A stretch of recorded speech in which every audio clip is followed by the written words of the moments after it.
Greetings, friends. Tomorrow there is a lunar eclipse, and I've been reading on social media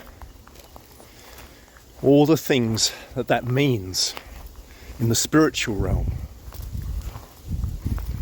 what it means will happen in our world, what we should think about, what it will cause, how it will influence our lives. And the interesting thing, of course, is that while there have been some common elements between the various posts, many of them are saying very different things that we can expect from this lunar eclipse.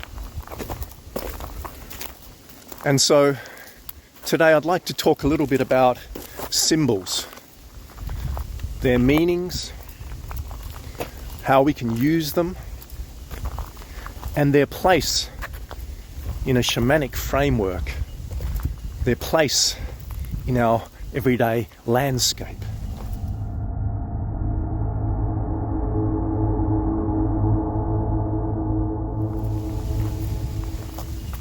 Do symbols have a universal meaning? Things that come in our dreams, the symbols of nature, the symbols we find in astrology or the tarot or other forms of divination. How can we know what the real meaning of any symbol or messenger that comes into our lives really is, when every teacher, every tradition, every culture all seem to say that things mean different things? Which ones are actually true? And again, is there any central universal meaning for these symbols? If we really wish to understand what is real in a shamanic landscape, we need to go back to nature, because this is the thing that guides us and informs us and provides all the wisdom for our journey. It always has, in every tradition, in every land, across all times. So if we're thinking about what do symbols mean, the first thing we need to think about is, if we look at a symbol, let's say the season of spring, in different places in the world, at different times, even though it has a central theme of new growth and new beginnings and rejuvenation, fairly universally, the season of spring brings with it many different stories and messengers and guidance in different parts of the world. In some places, it is the beginning of the monsoon season, and the arrival of spring means get ready for heavy rains and potential floods. In other parts of the world, it means the rains are ending, and after the flowers bloom, the land begins to dry out, and it is the prelude to a hot, dry summer. So the season of spring doesn't have a universal message everywhere. Its message is always intimately related to and tied to the land that we're talking about, that we're in, and then the people that are on that land. And they know what spring means to them. So as a symbol, it has a unique, specific meaning that is tied to a place, a land, a time, a tradition. And so it is the same with all natural symbols. The birds, the animals, the things that happen in the sky, their meanings are related to and have a context with the land, the people, the time that use them. They are part of that woven landscape, the mythology of that place and time. And their story is unique to that landscape. And that same symbol brings a different story in a different landscape, in a different place, to a different people.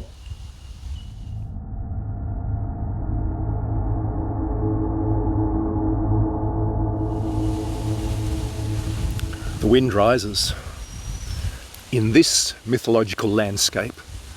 That is the voices of the ancestors in the leaves. To me, it reminds me that they are here with us, listening, making sure that we tell stories that are true.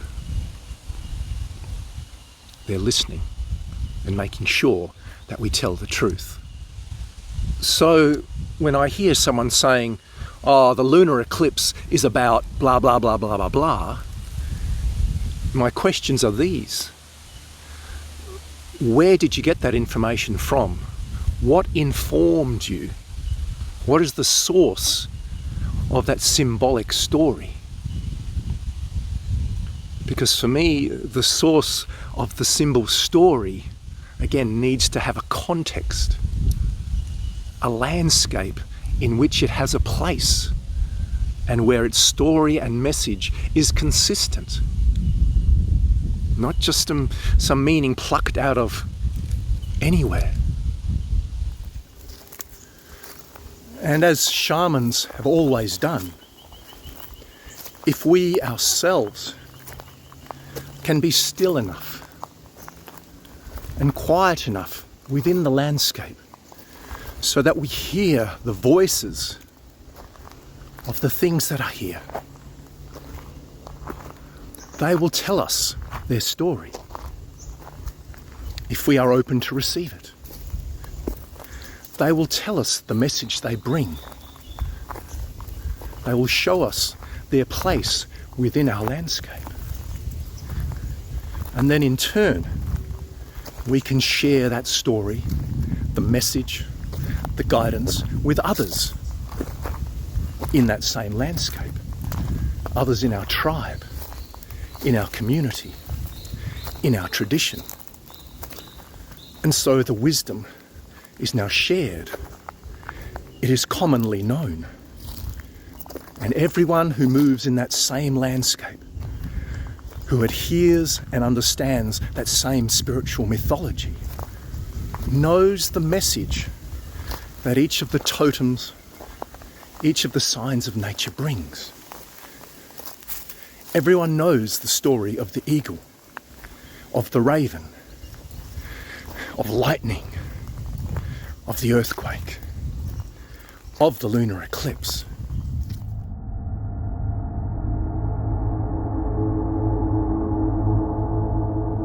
So what is the lunar eclipse about? In my tradition, the moon is the symbol for the divine feminine. And she holds all the gifts, the qualities, the virtues of that feminine in a pure form. And she shares them with us so that they may flow through us, so that we may experience them and then express them. And during the eclipse, the earth, or our worldly lives, come between the light of the sun and the moon, and that worldliness casts a shadow on the face of the feminine, places her in darkness, and so we lose connection with some of those gifts and virtues. And if we look in our world today, it's exactly what has happened. We have lost touch with our human sense of compassion, of empathy, of tolerance, of understanding. We have made our own individual freedoms more important than honouring the safety and well-being of our community. We are more intent about highlighting our differences and being right than looking at the things that we share and where we have things in common. These are all traits of the divine feminine that we have lost connection with. It's as if they are in shadow. And so this eclipse reminds us to look at our world and how it is influenced by that feminine energy, by that feminine influence.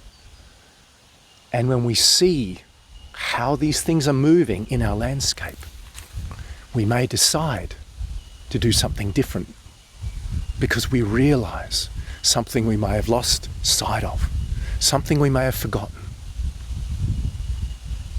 So the lunar eclipse brings us that opportunity.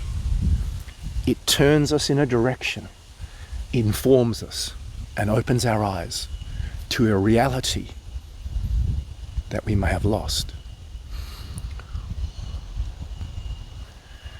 When something, a messenger, appears in your life, something in the natural world, something that comes in and you feel there is something there to realize, to understand, to know, ask yourself again what it is telling you about you.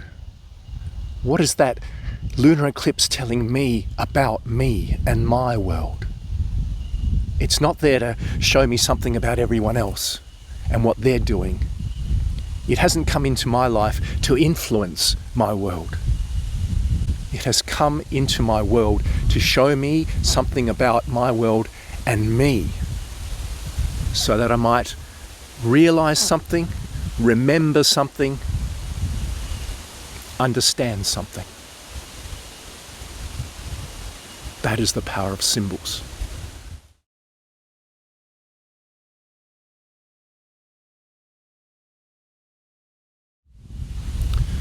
And if you really want to understand how symbols can influence our lives, go out into nature and sit under the moon. Let the heat, the warmth, the light of the sun fall on your body. Lie on the earth. Sit with the birds and animals and listen to them. Connect at a very real, physical level first, and then feel the deeper spiritual connection flow through that. Don't just get your information about symbols and what they mean from books, from Facebook posts, or what someone else has told you. Go to the source. All the symbols that are relevant and significant to us in our worldly landscapes are right out there in nature now. They're available to us now. Journey well.